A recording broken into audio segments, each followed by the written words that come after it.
वाचालं पंगुं लंघयते गिरिं यत्कृपातमहं वन्दे परमानंद माधवम्।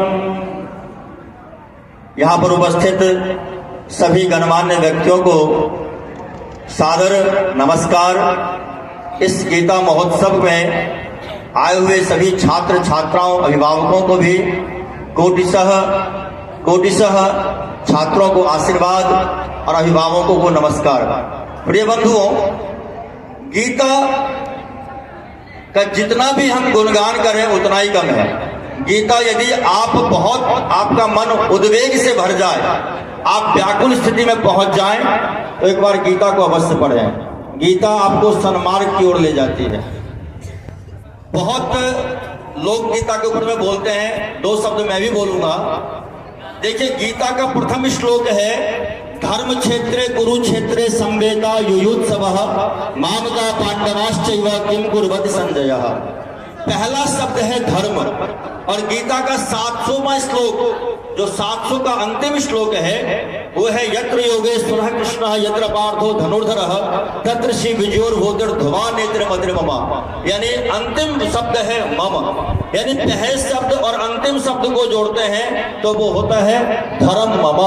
तो भगवान श्री कृष्ण ने अर्जुन से कहा, हे अर्जुन, धर्म में ही हो, मुझे जान, इसीलिए सर्वधर्मान परित्यज्य मामेकं शरणं व्रज अहं त्वा सर्वपापेभ्यो मोक्षयिष्यामि मा शुचः।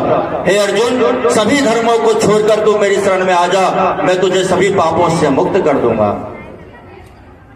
मैथिली शरण गुप्त जी रामधारी सिंह दिनकर जी लिखते हैं, यूं अस्त होते देख रवि का पार्थ मानो हत हुए, मूंदते कमल के साथ विमत गौरव गत हुए, लेकर उन्होंने श्वास ऊंचा सिर नीचा कर लिया, संग्राम करना छोड़ गांडीव रथ में रख दिया।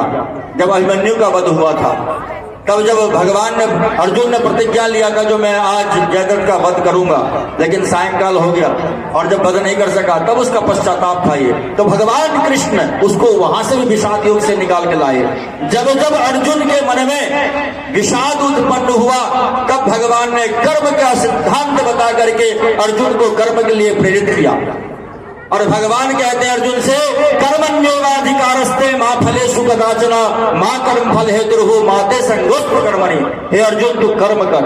कर्म भी कैसा कर? जो उचित कर्म है, शास्त्रों में कहा गया कर्म है। क्योंकि जो क्षत्रिय होते हैं उनका कर्म है राज्य कोष बढ़ाना, राज्य का सीमा बढ़ाना, कोष का बढ़ाना। जो वैश्य होते हैं उनका होता पालन करना, ब्राह्मण होते हैं अध्ययन करना, अध्यापन करना। सबका अलग अलग अपने वर्णों के हिसाब से कर्म बटा हुआ है। तो तू क्षत्रिय है और क्षत्रिय का कर्म कर। कर्म वो होना चाहिए जो सार्थक हो, लेकिन कर्म का निमित्त भी मत बन। कर्मण्येवाधिकारस्ते मा फलेषु कदाचन मा कर्म फल हेतुर्भुः मा ते संगोऽस्त्व कर्मणि। जो कर्म का कारण भी मत बन और कर्म के फल की इच्छा भी मत कर। इस प्रकार से जो तू कर्म करेगा तो कर्म कल की फल की प्राप्ति होगी। जातस्य ही ध्रुवो मृत्यु ध्रुवम जन्म मृतस्य च तस्मात् परिहारार्थे न तुम शोचितुमर्हसि। हे अर्जुन, तू कर्म करता हुआ यदि मर भी गया तो भी जो है तुझे स्वर्ग की प्राप्ति होगी। और तू यदि युद्ध को जीत लेता है तो इस धरती का भोग करेगा। यदि दोनों में ही तेरा फल जो है उत्तम है। और सुख दुखे समय कृत्वा लाभो लाभो जया जयो तदो युद्धायुज्यस्वम नैवं पापवाप्स्यसि। यदि सुख दुख लाभ हानि जय और पराजय को समझ करके तू युद्ध कर, सबको बराबर तू समझ करके युद्ध कर, नहीं तो तू पाप का भागी बनेगा। इस प्रकार से भगवान अर्जुन को गीता का उपदेश देते हुए, कर्म को समझाते हुए, क्योंकि कर्म अष्टांग योग में कर्म का मुख्य योग है, मुख्य प्रतिपादन किया गया अष्टांग योग में।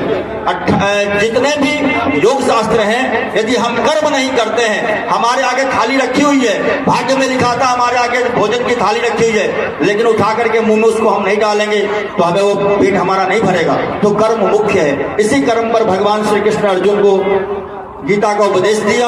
और यदि हम कहीं विषाद से ग्रस्त हो जाएं तो गीता को अवश्य पढ़ें। गीता हमें जीना सिखाती है, हमें अपने पथ पर चलना सिखाती है, हमें मोह से ग्रसित होना ना होना सिखाती है। और गीता सबसे महत्वपूर्ण ये है, गीता सन्मार्ग की ओर ले जाती है। आज का हमारा वक्तव्य यहीं पर। आप सभी को जय श्री राधे। बोल बाके बिहारी लाल की।